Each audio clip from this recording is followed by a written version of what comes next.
Welcome to the Cyber Stock Report Special Edition. I am your senior researcher. Today, we're taking a deep dive into the massive proposed merger between Netflix and Warner Bros. Discovery. So the big question is this the deal that finally ends the streaming wars? We're going to break it all down using data as of December 7th, 2025. And, you know the drill, here's the mandatory disclaimer, this is not financial advice. Please invest at your own risk. So let's get right into it. What we're looking at here isn't just another corporate buyout. No, this could be a genuine tectonic shift in the media landscape, one that feels like a final surrender from legacy Hollywood. Yeah, to put it bluntly, and I'm quoting directly from one of our source reports here, this isn't just a merger. It is a liquidation event for the old guard of Hollywood. Wow, that one sentence, it really sets the stakes for everything we're about to discuss. Okay, so what are the raw numbers? Well, Netflix is the one doing the buying. They're targeting WBD's best stuff, the studio and streaming assets, for a cool $82.7 billion. And get this, the deal is a mix of cash and stock. That little detail is going to be critical later on, so keep it in mind. All right, so let's start with the bull case. You know, the optimistic view. This is the argument that says this consolidation is creating an absolutely unbeatable media giant. The bull thesis really has two parts. Two different ways to win. For Warner Bros. Discovery, it's all about the arbitrage play. It's basically a bet for traders that the deal closes at a higher price than where the stock is right now. And for Netflix, oh, this is a strategic masterstroke. They're not just buying a few movies. They're buying an entire century of intellectual property to build a moat so wide, nobody can cross it. In this new world, forget content being king. Distribution is tyranny. And this right here, this perfectly illustrates that financial angle we just talked about. That 6.4% spread, that's the potential profit on the table for traders who are betting this deal goes through. But, and this is a big but, it also shows you how much risk the market sees. It's the market telling us there's a real chance regulators or something else could just kill the whole thing. It's a very high-stakes gamble. Okay, so while the growth thesis suggests a new media tyrant is being crowned, the bear case, well, it paints a very different picture.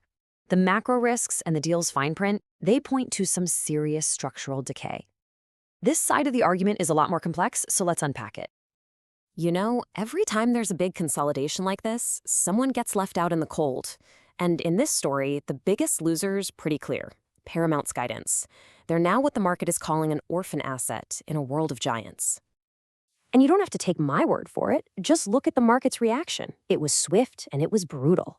A 10% drop in PSK's stock right after the news broke? That tells you everything. It's like the music stopped and the market sees Paramount is the one left without a chair. What's really interesting, though, is how this deal creates problems even for the winners. For Netflix, you've got the classic winner's curse, the risk of overpaying and suddenly being saddled with a mountain of debt. And for WBD shareholders, well, they're facing a hidden poison pill, something called the bad bank spinoff. So to really get what's going on here, we have to understand this concept of a bad bank. It's pretty much what it sounds like. It's a corporate entity created to hold a company's garbage, its riskiest or dying assets. In this case, all of WBD's fading cable networks like CNN, TNT, and Discovery, they get bundled together and kicked out the door into this new company. So here's the crucial part, this step-by-step. First, Netflix cherry-picks all the good stuff, the valuable assets.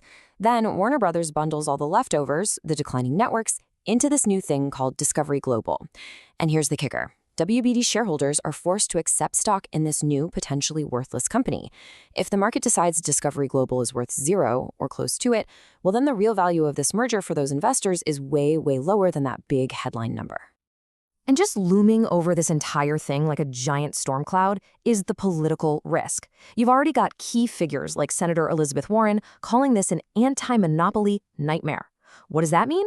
It means a potential war with regulators at the DOJ and the FTC. They could block the deal entirely. This right here is the black swan that could vaporize that whole arbitrage trade. But look, this merger isn't happening in a bubble. Underneath all this M&A drama, there's a really serious credit crunch brewing across the whole media sector. And for that orphan asset, Paramount, the situation is looking pretty dire. Their credit rating is just one single step above junk status. Think about that. They're carrying over $13 billion in debt. If they get downgraded, it could trigger a massive liquidity crisis because big funds would be forced to sell their bonds. You can already see the stress in their bond yields. They're spiking. And for Netflix, this chart is the winner's curse in living color. See that massive new slice of debt? We're talking nearly $60 billion. It completely changes their balance sheet. They go from being a nimble tech company to a debt-heavy, old-school media conglomerate. And trying to service that much debt in a high-interest rate world, that is going to be a major, major drag on their cash flow for years. All right, so we've weighed the bull case, the consolidation argument, against the bear case of contagion and structural decay. So what's the final verdict from the report? Where does the rubber meet the road for investors? Well, it all boils down to this really powerful shift in thinking. The old mantra, content is king, the very idea that fueled the entire streaming war, it's dead. In today's hype-rate world, there is a new king, and its name is cash flow. So with that new reality in mind, the verdict on Paramount Skydance is a high-conviction short. The report basically sees them as totally isolated, structurally broken, and staring down the barrel of a potential credit event. And what about Warner Bros. Discovery? The verdict there is that this is purely an event-driven trade. It's not a long-term investment in the company's fundamentals. It is a straight-up gamble on whether regulators will approve the deal. The risks are incredibly high. And finally, Disney. The report flags Disney as a classic value trap. You know, a stock that looks cheap on the surface, but is actually a falling knife. It's seen as dead money. That iconic brand is masking some seriously deteriorating fundamentals, especially in its old-school TV business. So this merger doesn't just create a new titan. It actually exposes the rot that's been spreading throughout the entire sector. And it leaves us with a really critical question for the future. In this new landscape of giants and orphans, where does the real value actually lie? That's the billion-dollar question. Thank you for watching this CyberSock Report special. The final investment decision is yours alone.